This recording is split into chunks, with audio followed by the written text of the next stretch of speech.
Hello বন্ধুরা, আজকে তোমাদের সাথে আমার বিয়ের পরের দিনের বিদায়ের কিছু মুহূর্ত শেয়ার করব। বিয়ের পরের দিন সকালবেলা ভালোভাবেই বাড়ি এসে দুপুরবেলা ভালোভাবে খাওয়া দাওয়া করা হয়েছিল।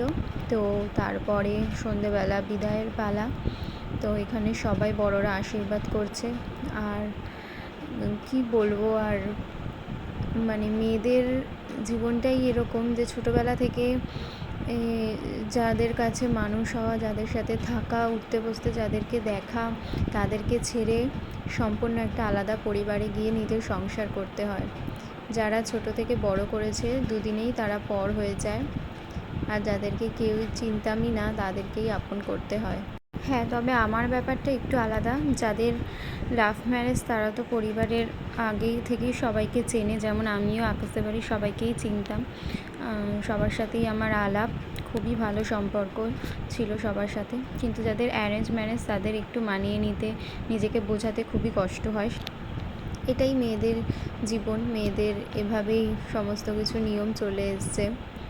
তো এখানে সবাই বড়রা আশীর্বাদ করছিল, আর আকাশও একটু, আমি কাঁদছিলাম বলে ও একটু ইমোশনাল হয়ে পড়েছিল, ওর মনটা খুবই নরম।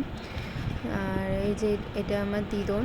তো সবসময় ছোটো থেকেই দিদনের সাথেই আমার থাকা, বড় হওয়া, আর মায়ের সাথে, এই দুটো মানুষকে ছাড়া আমি কিছুই নই।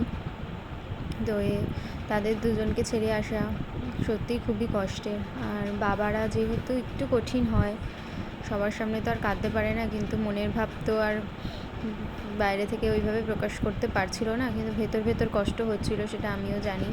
আর এখানে দাদারাও আশীর্বাদ করছিল, মানিরা আশীর্বাদ করছিল। আর আমার পাম্মা খুবই অসুস্থ, অক্সিজেন নিয়ে আমার বিয়েতে যে আসতে পেরেছে এটাই আমার জন্য অনেক বড়।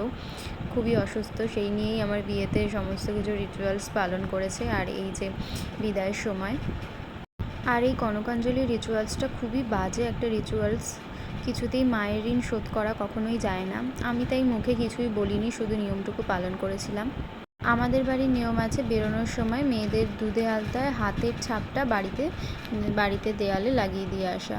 বিদায়ের সময় তোমাদের মনের অবস্থা কেমন ছিল অবশ্যই কিন্তু কমেন্টে জানিও।